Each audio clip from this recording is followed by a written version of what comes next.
डकैती परे जेसीबी चालकों को मरणात्मक आक्रमण घटन दुई गिरफ जड़े फेरार। आज कोरापुट जिला नंदपुर थाना एसडीपीओ को प्रेसमिट नाबालक सह जड़े आसामी गिरफ। कोर्ट चालाण खूब शीघ्र तृतीय आसामी हेब।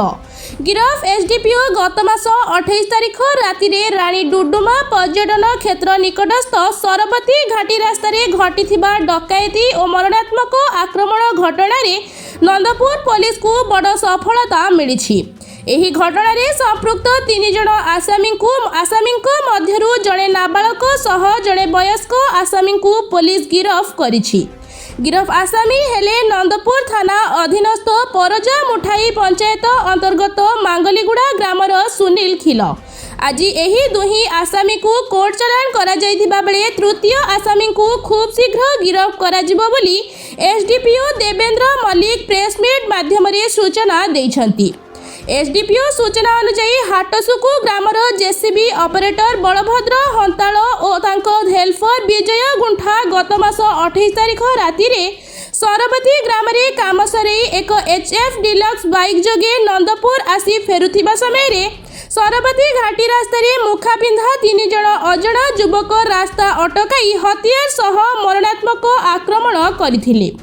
आक्रमण परे डकायत माने दुही जणक ठारू मोबाइल फोन छड़ाई नहीं घटनास्थल फेरार हो जाइथिले। एही आक्रमण रे जेसीबी ऑपरेटर बलभद्र हंताल गुरुतर आहत होई ताकर गोटिए आखि हराइथिबार जणा पड़िछि। आईआईसी ममता पंडा नेतृत्व एवं साइबर सेल कोरापुट सहयोग एसआई वेदप्रकाश साहू एसआई जयप्रधान और एसआई प्रत्युष पटेल को मिलित उद्यम आसामी मानू गिरफ करा जाइछि। गिरफ आसामी मानक ठारू 3टी मोबाइल फोन डकैती व्यवहृत एक खंडा और 1 नंबर विहीन बाइक जबत करा जाइथिबार एसडीपीओ सूचना दैछंती। तदंत आमे जहा एबे पर्यंत तदंत करछु एटा संपूर्ण भाव में ई रबरी उद्देश्य ही यही क्राइमटा है रबरी करने पैसा पत्र छड़ाइवाई कहते एमाने जो बर्तमान जो आसामी गिरफ होती आउ जड़े बर्तमान फेरार अच्छी जो सीसीएल प्रिंट होती से आंटीसीडेट अच्छी से आगुरी ए चोरी राहजानी केस रे संपृक्त अच्छे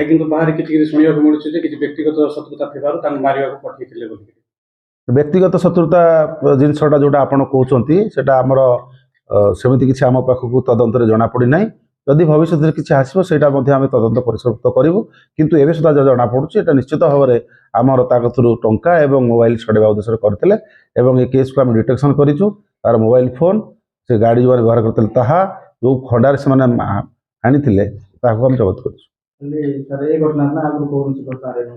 आहरी घटन से चोरी केस राजधानी केस भी अच्छा आगुरी आमर जहाँ एवं सुधा तथ्य अनुसार आम दामनजड़ी थाना केस यही आसामी माने संपुक्ति अच्छी।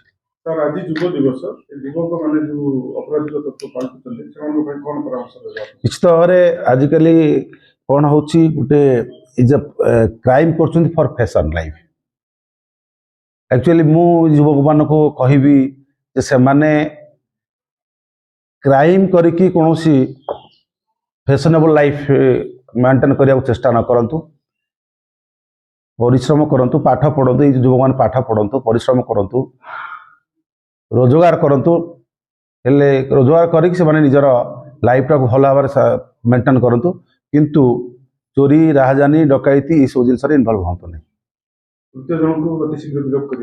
निश्चित भाव में आम चेष्टा करुँ से आम आउ जो जड़े आसामी रहा आम शीघ्र गिरफ कर। पटांगीरू दिलीप खरांग रिपोर्ट संघर्ष टीवी।